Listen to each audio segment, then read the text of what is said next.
Hello, everyone. I'm Greg Withers, interactive technology major, focusing on design.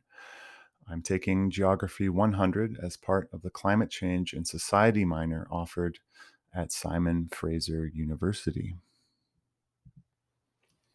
In this presentation, I will reflect on how my social location impacts my perspectives of the key themes of human geography by examining unearned advantages and disadvantages in my life experience.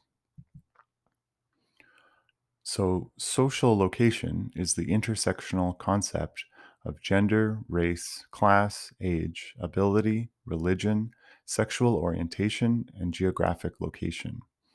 They interact to convey roles, rules, power, and privilege, which in turn influences a person's identity and worldview.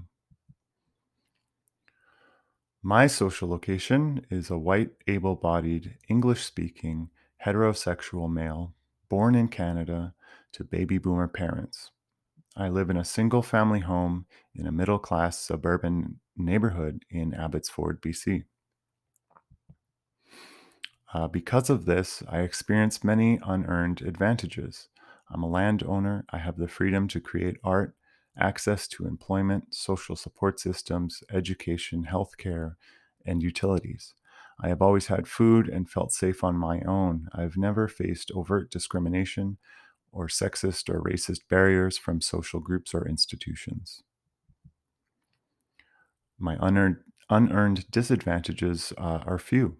However, as a man, I do feel pressure to be strong, accumulate material wealth, and have often felt typecast as a physical laborer or even a soldier, only being valued for the things I can provide rather than my thoughts, feelings, or creative intuition. So, how do both advantage and disadvantage impact my social location and perspective of human geography? How do I describe and relate to the five sub-disciplines of human geography?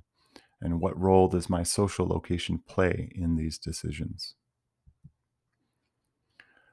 A key theme of interpreting places and landscapes is to use semiotics to read cultural landscapes. Doing so will reveal patterns and relationships of use, as well as layers of social context and meaning.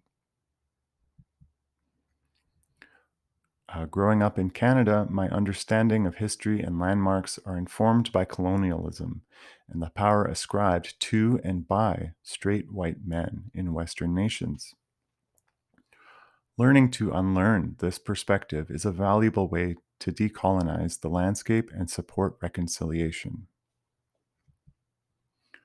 A key theme of people and nature is how the systemic focus of globalization has led common discourse away from the human nature relationship, instead, focusing on consumerism and economic productivity, downplaying the role of the environment in our lives. From my experience working in low skilled labor jobs and the construction industry, it seems clear that the average worker does not consider the ramifications of their consumption habits on the environment, or even the pressing concern of climate change. A key theme of food and agriculture are the changing growing conditions brought by climate change, the subsequent relearning of traditional practices like polycropping, crop rotation, and intertilling. These, combined with the integration of sustainable farming practices in modern urban society, is needed to sustain human life. I recently moved to Abbotsford, BC, and I'm experiencing a renewed connection with the environment as I build a new garden. I recognize the privilege I experience because I have the land, the time, and the financial resources to do this. A key theme of economic development is the asymmetrical distribution of wealth, power, and technology across the world. This is highlighted by the concept of core and peripheral nations and the cycle of exploitation that occurs due to the demands of core nations. Learning more about the capitalist system has been as overwhelming as it is fascinating. The pushback against globalization by local farmers in my community is inspiring. The local markets supporting the community by offering fresh and local produce from the surrounding fields. The key theme of political geography is that it links the previous systems together. It does this through the abstract organizational effects of power and control. In turn, global relationships emerge that affect our lives at different scales, from federal to provincial, municipal, and neighborhood. I'm wary of the huge increase in military industrial rhetoric since the escalation of the Ukraine war this year. As a man, the thought of military conscription is terrifying.